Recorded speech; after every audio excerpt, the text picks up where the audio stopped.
Hey, thanks for joining me once again. Today I'm doing something that I kind of enjoy doing. It's a little different. We're not going to look at some comic book from Image or Marvel or DC or whatever. You're going to look at some bullshit that I'm making um, because I want to, and it's my channel. I can do what I want.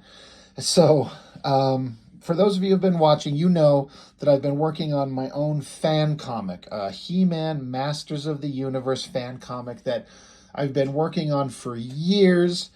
And it's a concept I come up with a long time ago, and I eventually just decided, like, I come up with some ideas that I just thought were really interesting, and I'm like, you know what, I don't want just these to just be ideas that are in my head and never see like wheeled into life. Like, why not? So I'm like, you know what, I'm just gonna make it. I'm just gonna draw the fucking thing. I can't do anything with it. I can't sell it. I can't own it, but I can make it, and I can tell the story.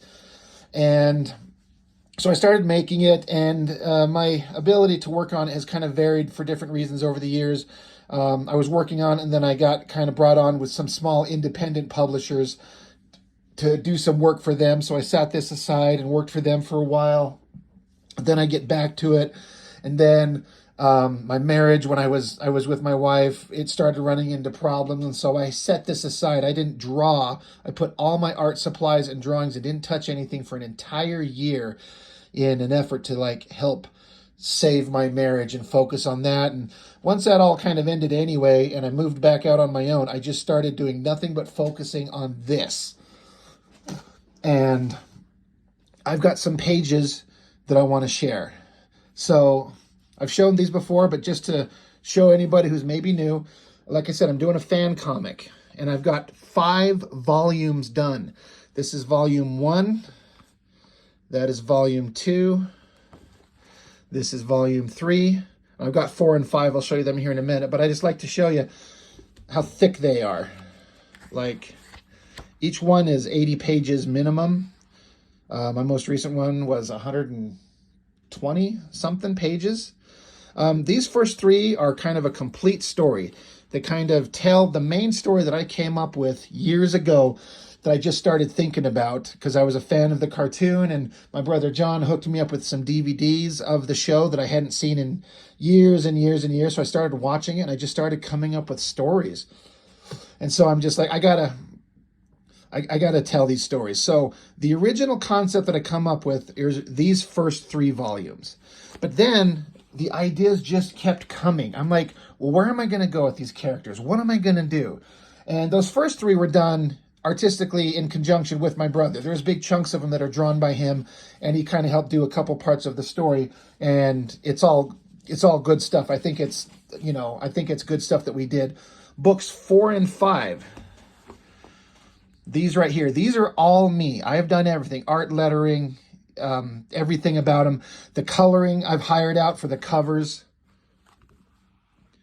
So these are all me. So book 4 and 5, and then these are pages that we're going to look at are the opening to book 6. So if you've read my stories and you have these books, because I know some of you on my channel do have bought them from me.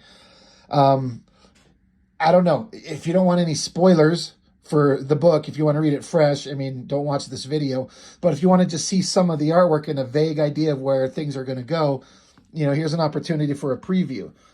But book 4 here, volume 4, it picks up and starts taking the story. It continues from the first 3, but it's got some unique places that we take the characters. And the important thing is that I'm focusing on here is that there's this team of former bad guys led by Fisto, and there's Jitsu, Trapjaw, and Strongarm, all bad guys from the show, and She-Ra as well. Now, if you know anything from the characters, now my stories here are based solely on, the basis is from the 80s cartoon, that's it. None of the comics, none of the other, the mini comics from the action figures, none of the animated shows. Everything that I've done is just starting from the original 80s cartoon. So whatever kind of lore and backstory that I start with on these characters comes from that cartoon. And it's kind of easy because most of these characters don't have any backstory. They're very cookie cutter. But the concept is He-Man and his story happened in those other books. And now we're focusing on the aftermath of that big story And Fisto, who was a bad guy in the first episode, he was introduced in, but became a good guy through meeting with the heroes of the story. But then he has kind of formed a team of reformed villains, meaning these three, Jitsu, Trapjaw, and Strongarm. And he's leading them around being kind of like work for hire, doing good deeds.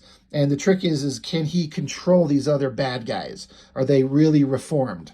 The biggest one that's a mystery is, can Trapjaw really be a good guy? It's hard to say. It's not to say that he's a good guy now, but he's definitely not a villain anymore. But he would argue that he's not a good guy. He's just gave up his evil ways because of what Skeletor did to He-Man. He's like, I ain't doing this shit anymore. And then book 5 kind of continues on. And again, these 4 characters are kind of the main focus along with She-Ra. So just to kind of get into the basic stories, this was, as in theory, what one of the opening pages might be. It's Trapjaw observing something horrible that is going to be revealed at the very end of the book. So it starts with him thinking about this, what he's seeing, and then he starts, it's a narration from him telling you everything that's led up to this. And then it cuts into the story as it is. So now this is catching you up on what happened at the end of book 5.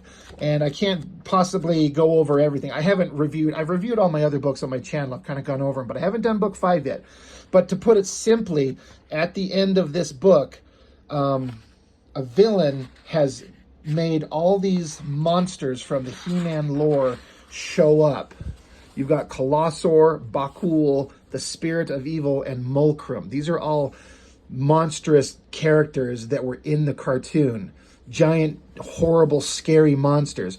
And this evil force has brought them all up together at the same time to fight our heroes. And at the end of this book, those battles have started. And so this is the beginning of book 6, kind of recapping. He-Man is fighting Colossor. This is She-Ra fighting Bakul. He's like a monster from the ocean. And this is not an extremely clear picture because I didn't choose a great angle, but I can show you in here. It's the sorceress that is Tila from the show. She has ascended to become the sorceress of Grayskull. Her mother is dead, and Tila is now the sorceress. And this Spirit of Evil appeared in the cartoon as just giant flaming monster. And I've scaled him up to be massive, like huge. So that's what we're looking at here. And he's facing her down. He's a incredibly powerful, like, demonic flame monster, and she's facing off. So that's what's going on here. And then there's this new character who's been kind of introduced in the story, and she's kind of been a mystery and kind of becomes her full self at the end of book 5. And so she's here. Her name is Eve, and she's facing off against Mulcrum, the monster down here. So this is basically kind of a recap of everything that was going on at the end of the last book, and now we're going to pick up from there. It also reiterates how at the end of the last book, Shadow Weaver, the evil witch from the She-Ra cartoon, she's kind of the force behind everything, and this is Beastman. He was killed on like page 3 of book 1, and we've never seen him again, but she has brought him back to life, and he's itching for a conflict, and she's telling him, don't worry, you will have a major role in the story to come, but we must wait. So this is setting up that they are here and what they're going to do. Also, this is showing how it was set up in the previous book, that there's this city, this village that the heroes are kind of based in, far away from Castle Grayskull and the regular setting of the original cartoon. But this is where all these other characters ended up. But the monsters that our heroes are fighting, like I was showing, this monster Bakul, he's a monster from the sea, so he sent floodwaters into the city. The Spirit of Evil, he's all about flame, so he's burning the other half of the city. So this is showing the city is just in flames, and we've got Fisto and Jitsu trying to like save people from the destruction. They're not powerful enough to fight the giant monsters. They don't have the power level. So all they can do is try and save the people. So they're kind of freaking out like, holy shit. We're like, there's this burning inferno going on one side of the city. The other side of the city is being flooded. And what can they do? There's also the character Strongarm, who I've got him over here. This guy, he went up against briefly Mulcrum, the monster, against this creature, and did not do well. And he's knocked off to the side. He's got some severe damage, and he's down for the count. So it's just kind of recapping everything that happened in the previous book, and then it picks up the battles now. Eve, she's facing off against Mulcrum, and he's like this powerful, like unbeatable, like magic wielding monster. Like in the cartoon, the one episode they had this monster in, everyone was afraid of him. And they just barely defeated him with magic and sealed him back up into this crystal prison. So she is kind of new to her powers and her abilities, and no one knows exactly how well she's going to stand up to it, but she is. So it's showing they're facing off. We're back with the spirit of evil and sorceress Tila facing off, and she's being overwhelmed. In the previous book, I was showing how her powers, she was going up against him, but he was just overwhelming her. And the last thing we see of her is like the flames kind of engulf her, and she screams. And that's where we're at here. We see the flames just surrounding her. She's screaming. The fires just blow through her body, and it shows her getting vaporized down to her skeleton. Like she's dead is the implication. Now, if you've read my books, you know that I've killed off many characters in pretty violent ways. So, you know, fun. Sorry, I can't seem to get this damn phone position right, so we'll try this. But anyway, she gets vaporized down to her skeleton, but then it cuts to instantly like her astral form in an otherworldly, afterworld kind of existence, and she's floating around. I haven't finished drawing these panels, but she notices and she sees her mother, the original sorceress from the cartoon. I haven't drawn in her cape or anything like that, but she's seeing like the ghostly version of her mother, and her mother is telling her it's time for you to become the peak version of the sorceress of Grayskull. You had my abilities, but it's time to ascend to something better. And she gets hit with this blast of energy in this otherworldly afterworld kind of existence, and then suddenly a bright flash of light in front of the spirit of evil, who thought he just vaporized her. And here she comes, flames swirling around her, her face kind of shrouded in shadow. I'm gonna have to redo that. I think I fucked it up. But here's Tila. Now she's in a different outfit. I changed it. It's very similar to the one that the original sorceress wore. Like if you just see it from this part up, if you had it cut across her hips like a swimsuit thing and put like a headdress on her and the bird cape, that's the outfit that the sorceress wore. But I eliminated the headdress, the cape, and just gave her like a full bodysuit. No joke. It's obvious that it's kind of supposed to look similar to like the Dark Phoenix transition. That's intentional.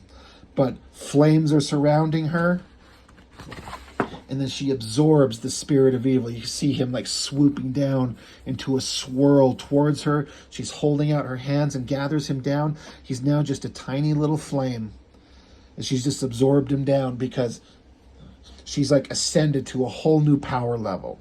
So she takes off. She's going to go find He-Man. Now, I should also point out in my story, in the last issue, He-Man and Tila, they've always, as far as I'm concerned, they're always supposed to be together, and they are. They're a couple, they're lovers. So she's on her way to go help him. So now we cut off to He-Man. What is he doing? He's fighting against Colossor, who's just a giant stone monster. These are hard to do because drawing a human guy facing off a giant monster creature, it's all about hard angles and perspectives that are hard to get the scale right. And so I'm trying, got He-Man down here up front, and then the big giant monster slams his fist down and He-Man shoving it away. Because one of the things about He-Man, he's the most powerful man in the universe, right? That's his tagline. I mean, the feats of strength that He-Man has shown, I mean, he's as strong as Superman. Like, really, if you see some of the things that he's done. So He-Man just shoves away the rock monster, gritting his teeth. He-Man's getting pissed. So he jumps up at the monster Colossor and just starts pummeling him. And so you just see He-Man punching. There's rocks and rubble everywhere. Continues punching. Colossor falls apart, rubble everywhere as He-Man's just bursting it apart. Everything's crumbling around him. And then eventually He-Man's just standing amidst a pile of rubble and rocks.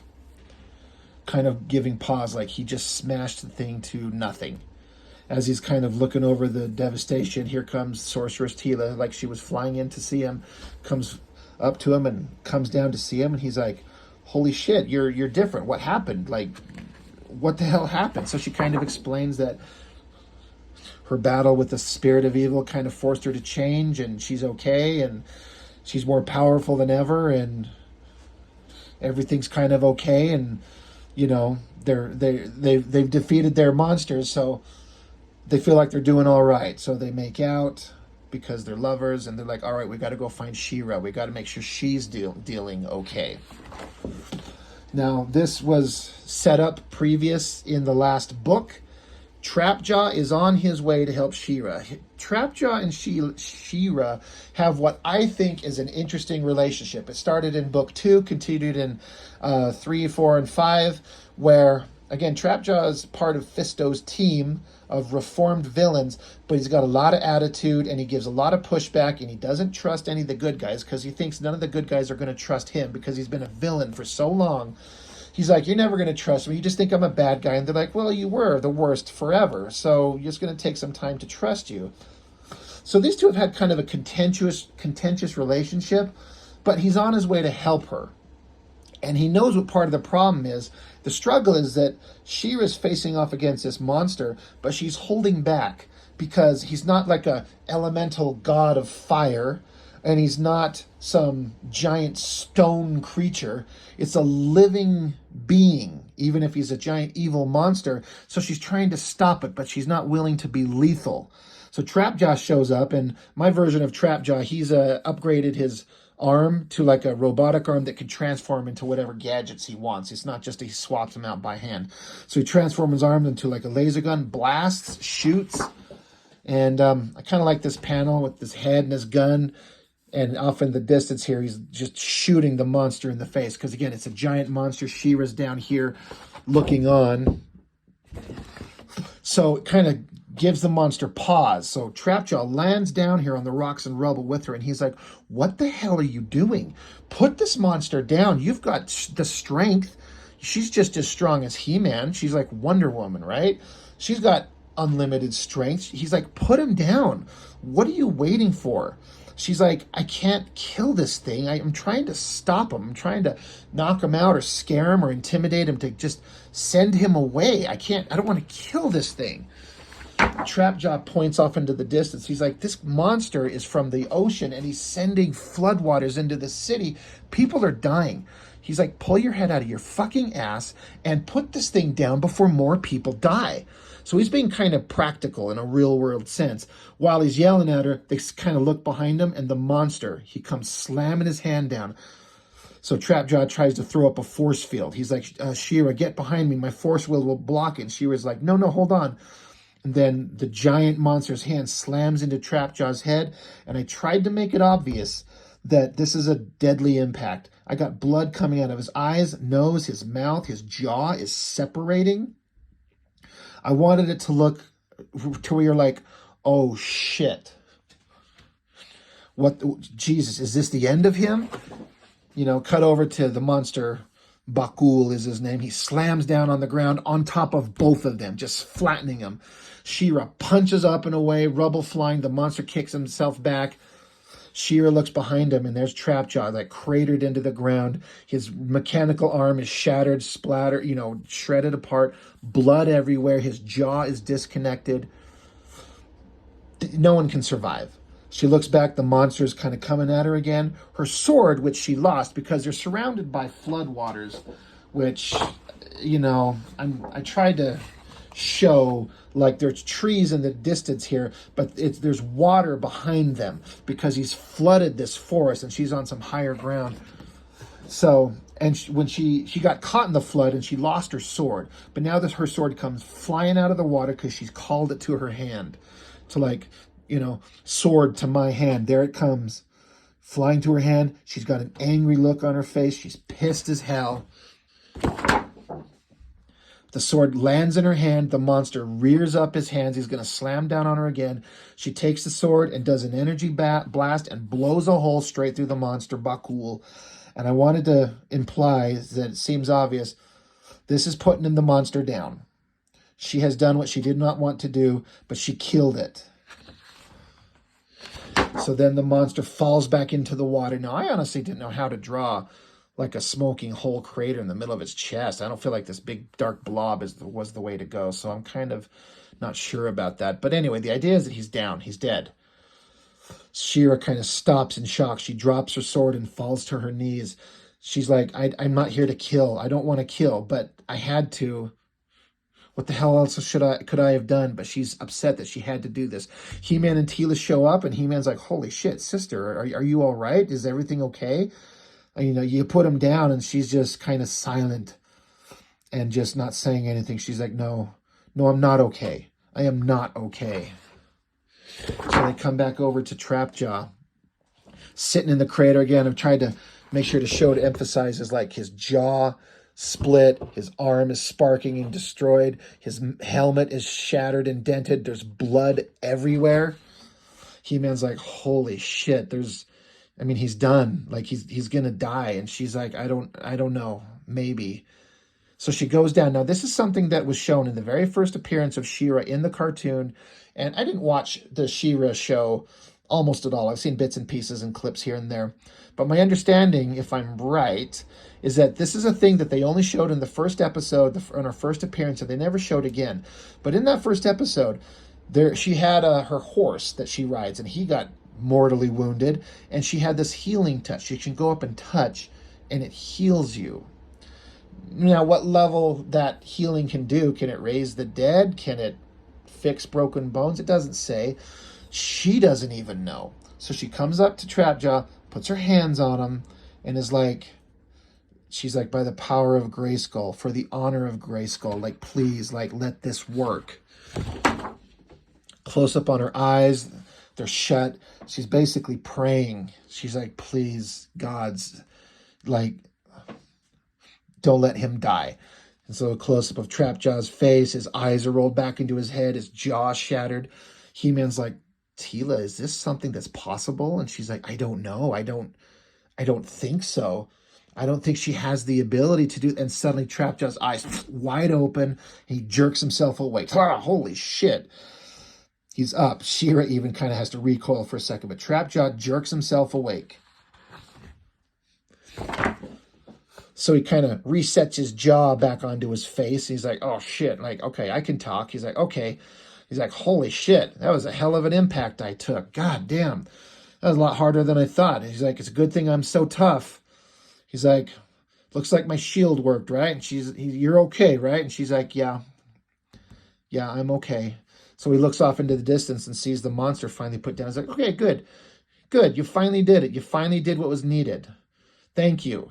And then he's kind of looking at himself. He's like, well, it looks like I'm a lot tougher than I thought I was.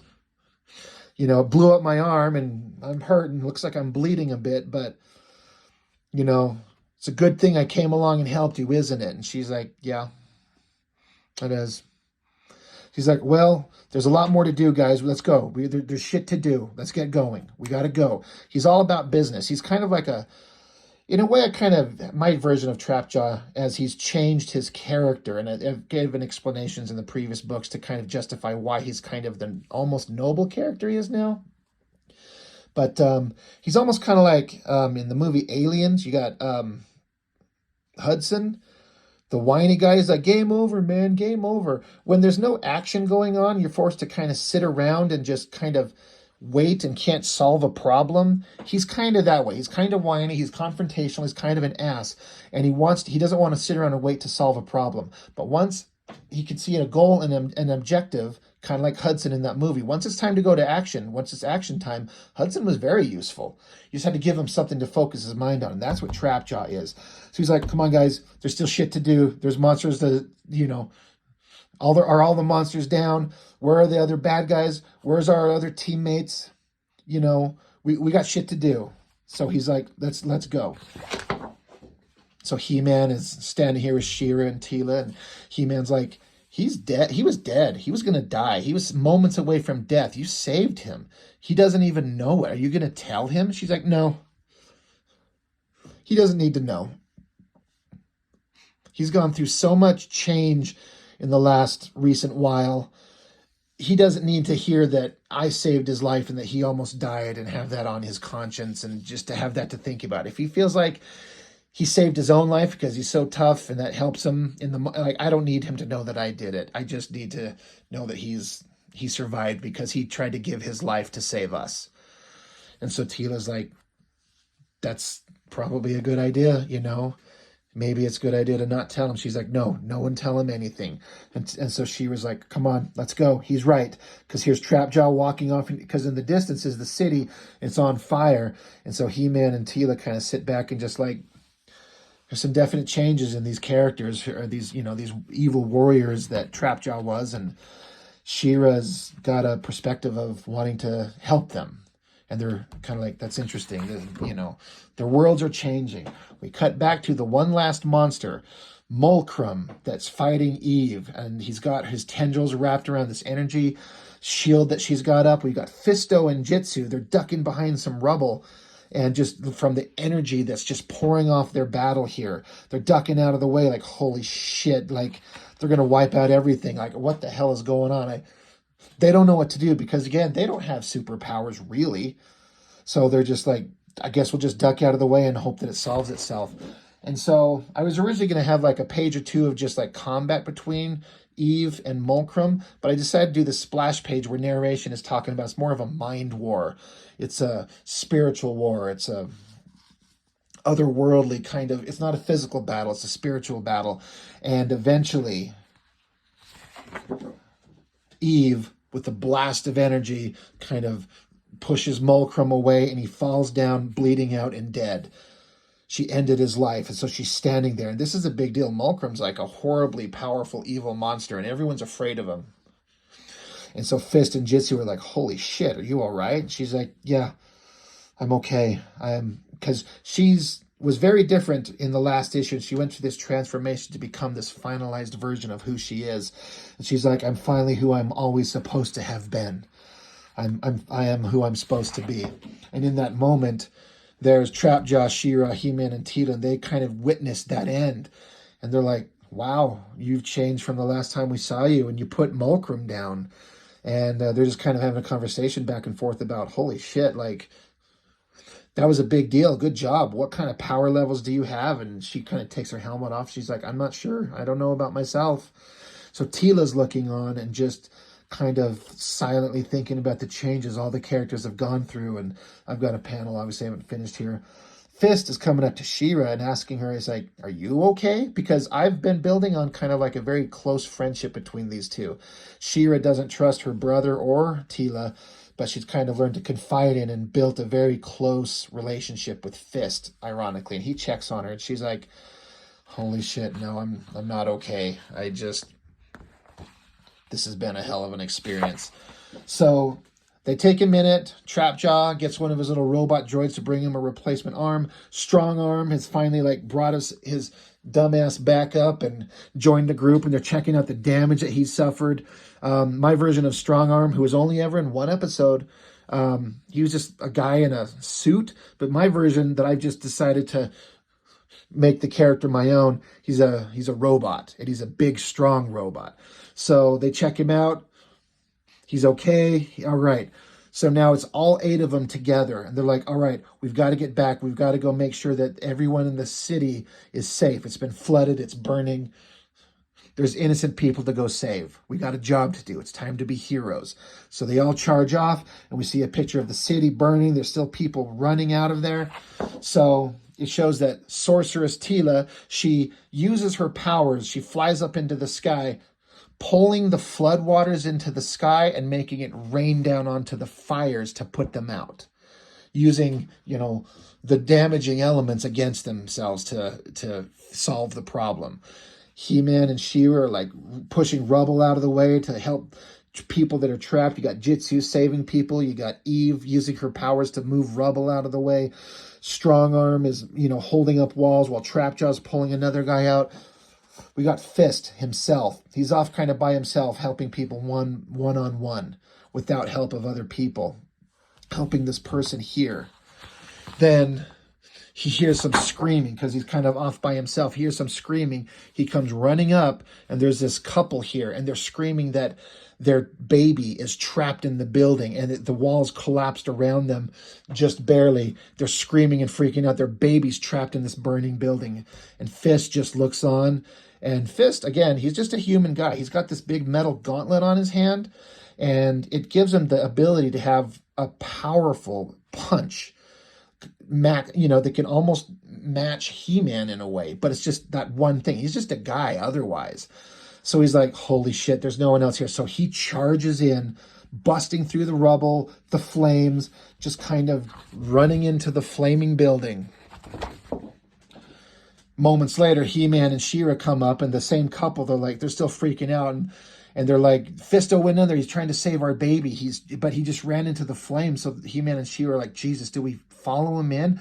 He-Man's a little afraid of flames, and if you read my books and you read book 1, you know why He-Man is afraid of fire in my book. Fisto's inside there smashing through the walls. We see like a freaked out look on his face.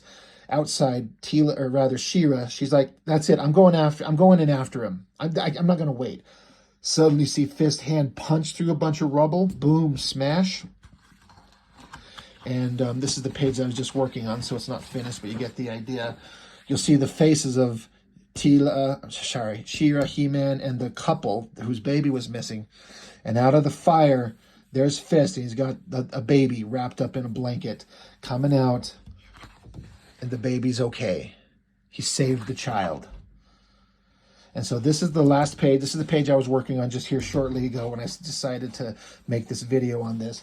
And now the pages that I've got to kind of finish up the story after this, after Fist comes out of the fire, my penciled pages here, the couple are in the back. They got the baby. You'll hear the baby. You'll see his hand reaching up. He's fine. She-Ra's kind of making sure that the baby's okay. He-Man is telling Fist, like, holy shit, man, good job. Like, that was brave. Like, good of you. And Fist is just silent. He's not talking. He's visibly upset. He's visibly disturbed. She-Ra, who, again, they've developed a close relationship. She's like, you're burned. You're hurt. Are you okay? And he's all business. He's like, no time. Like, there's still people that need help. We're not done. Don't worry about me. We got to go. Let's go. There's shit to do. And so she was just looking on like, okay. So then it'll cut to an explanation of text like, so for the next day, the heroes, saved people, put out fires, and it's showing Fist. It's going to be like kind of an all silhouette. He's focused on like, he's not trying to like pick up rubble or put out fires. He's cooking food for all the people that are now kind of homeless and stranded. He's helping them. That's his goal. After, forever, hours and a day, She-Ra comes up to him again. She's like, you've been going nonstop for like almost a day and a half. Like, you need to rest and you're hurt. And she's like, there's something wrong. There's something bothering you about everything that just happened. And he's like, yeah, I'm sorry. I'm not trying to direct it at you. It's just shit in my past that I've seen. And so she's like, well, let me heal you. Let me tell you, you're burned and you're just letting it go. And he's like, no, I'll take care of it. I'm fine. He walks away from, he's like, I just got to get away. I everything's kind of okay now. He's like, I'll be fine. I'm going to go take care of myself. So he walks off, leaves her by herself. And so Tila comes up behind her and she's like, look, there's a lot going on. He's got some shit on his own he clearly needs to deal with, but he'll eventually calm down and we'll be able to help him. And She-Ra flips out because there's a reason. She-Ra doesn't trust Tila. Tila had died and she's come back to life. which all happened in books 1 through 3. And She-Ra doesn't trust her. She doesn't trust He-Man because of all the shit that He-Man did in books 1 through 3. You got to read them. She's like, I don't trust any of you. I don't know you. I don't know what you guys are doing. I don't. She's like, I don't trust you guys. You guys you're not the same. You died, you come back to life. I don't know who you are. I don't know what your goals. I don't know. She's like, just leave me alone. You guys have done some stuff. It's not the same. Things are different. I don't trust you. So She-Ra just kind of dismisses her and takes off. And She-Ra's distraught from everything she's gone through. Everyone's gone through trauma. So Tila's kind of upset, and He-Man comes up to her and he's like, look, she's not wrong. Everything's gone crazy over these last while. We got to give her time, but at least we're together. So Tila and He-Man kind of embrace, hold each other, and they're like, well, this has been some horrible shit we've gone through, but everything seems to be calmed down for the moment. And then it cuts to, it's going to be this bird's eye view looking down on like this forest setting. There's a waterfall, a river, and Fist has gone off into the forest here, and he's kind of taking his battle harness off, and he's kind of dipping into the river. He's trying to like just take care of himself.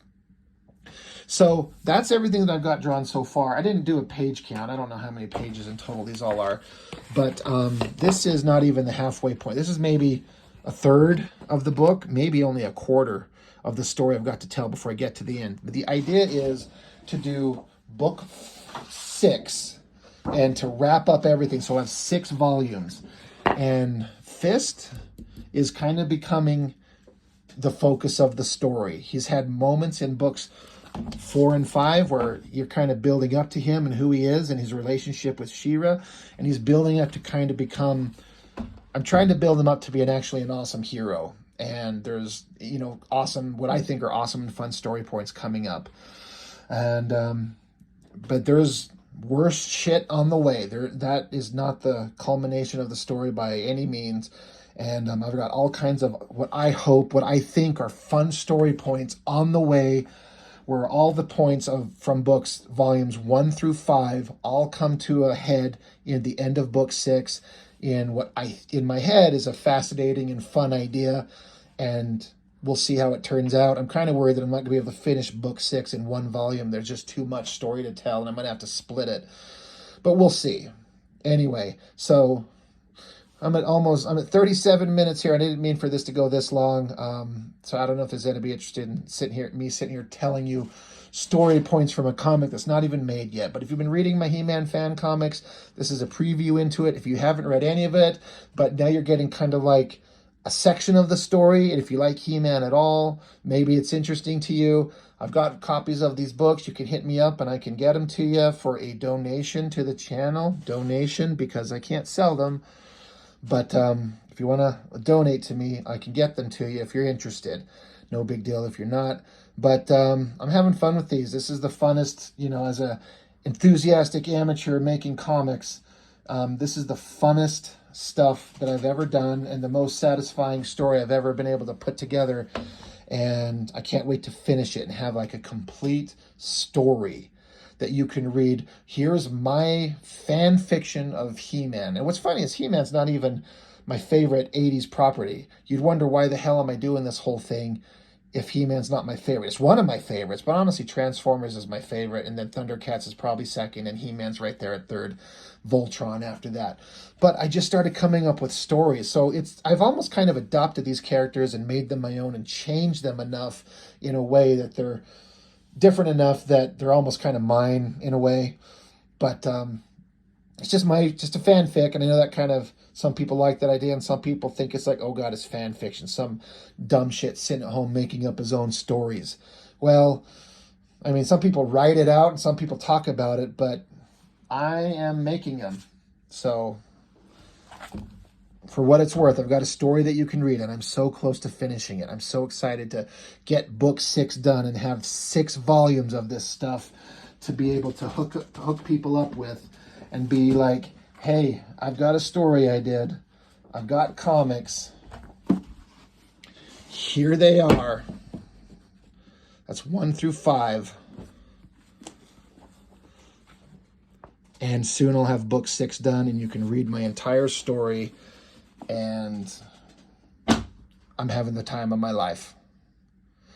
making this comic and doing this YouTube channel are like the greatest creative fulfillment I've ever done. And so I appreciate everyone who's listened, everyone who talks, who shares their knowledge of comics and history and things that they've seen and done, and they're just it's just so fun to be able to sit here and have these conversations and see what everyone else has to offer as far as what they're doing or what they've seen or what they've done, what they like, what they don't like.